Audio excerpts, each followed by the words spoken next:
managing emotions with food or eating your feelings may not strike you as an eating disorder. However, this is just as serious of an issue as the more publicized disorders like anorexia or bulimia. And here to talk about the psychological and nutritional issues that come along with this disorder is the clinical director and founder of the Eating Disorders Treatment Center of Albuquerque, Holly Finley. And good morning to you, Good morning. Holly. And also we have the Jessica Brown, the primary dietitian for the treatment center as well. Good morning, Jessica. Thanks so much for coming in this morning to talk about this important issue. And just to start off with, let's just talk about why people in general with eating issues manage to do this because of their emotions. Why do you think emotions get involved? Well, in our society, people typically do not know how to talk about their feelings.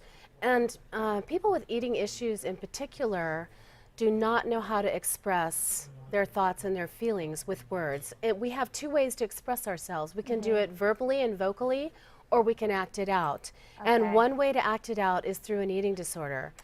Okay. So, for example, somebody with anorexia can use the eating behaviors or the restricting as a way to say no. So, no, I'm not going to eat that food. No, I'm not going to weigh what you want me to weigh. No, I'm not going to feel. No, I'm not going to. And so it's a way to say no. And with each eating disorder and with each individual, we find that there is a metaphor that the eating disorder is saying for them that they're not saying. And so then the task is to determine what it is that they're not saying and help them define the words. Okay, that makes sense. Yeah. That definitely makes sense. So let's just talk about what are the typical eating habits of folks that suffer from this type of disorder? So we see a wide range of different eating behaviors in these folks. We see binging and purging, we see restriction, we see clinging to like food myths or food instructions that you might hear in the news. So for example, right now gluten-free is a big topic, and we see that a lot. So you get someone with, again, with the example of anorexia, someone who comes in and has that perfectionistic characteristics about them. You know, they think, oh, that's directed at me. I need to omit all gluten from my diet. Okay, so they kind of take it to the extreme, it sounds like. What are some treatment options for people with eating issues, especially the one where you manage your stress, you manage your emotions by going to food?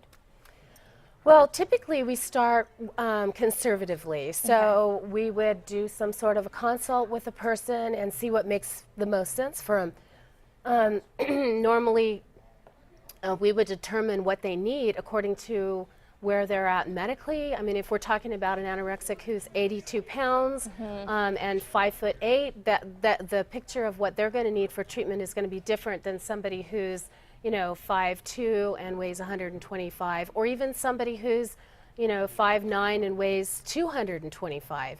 So, but in terms of treatment, we usually start with outpatient treatment, a support group possibly, nutrition rehabilitation, which is something that Jessica does. Okay. And we combine all of the treatment modalities that we can to try to help the person.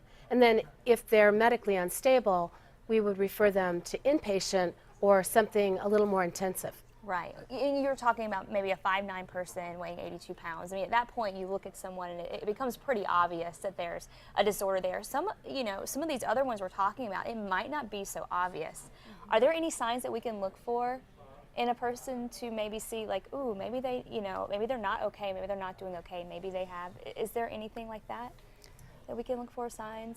So what you're asking is, if the person isn't so obvious, like the 5'2" person who's 125 pounds, if somebody is constantly looking at themselves in the mirror, asking their friends if they're fat, doing strange things with their food, the hallmark of bulimia is sort of these chipmunk cheeks down here, because that indicates that they're throwing up often, but not always. Taking trips to the bathroom shortly after eating. And then with anorexia, it's a little more obvious with the food restriction.